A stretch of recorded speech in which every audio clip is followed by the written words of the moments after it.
బోయపాటి, బాలయ్య, తమన్ ఈ కాంబినేషన్కున్న ఆ మ్యాజిక్ ఏంటండి? ప్రతిసారి యూ జస్ట్ గివ్ అస్ బ్లాక్ బస్టర్స్.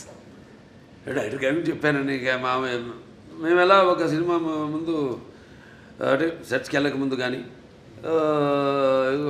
దాని గురించి ఎక్కువ ఆయన మీద నాకు నమ్మకం, పూర్తి నమ్మకం. Is a captain of the ship అంటే అలా అని కాదు. ఇప్పుడు ఈ మొదటి నుంచి సినిమా నుంచి కూడా చూసుకుంటే కథ మొత్తం చెప్పడం మొదటి నుంచి మళ్ళీ మొదటి భాగం అని రెండో భాగం ఇదంతా ఉండదు మా దగ్గర. నేను చెప్పాను మీకు కట్టే కొట్టే తెచ్చి అయిపోయింది, ఫినిష్ అయిపోయింది, అరగంటే అంత కూడా ఉండదు, 10 నిమిషాలు మాట్లాడుకుంటాం సబ్జెక్ట్ గురించి. సరే ఓకే లెట్స్ ప్రొసీడ్ అంటాను. ఇక ఎప్పుడు గెటప్లు ఏంటి, షూటింగ్కి ఎప్పుడు వెళ్దామని. అది తప్పితే ఒకరి మీద ఒకటి నమ్మకం. అంటే తర్వాత ఇక మన తమన్ ఆయనకేమో ఇప్పుడు మొన్నే చెప్పారు కూడా ఆయన ఇట్లా ఎలా ఉండబోతుంది సినిమా అని.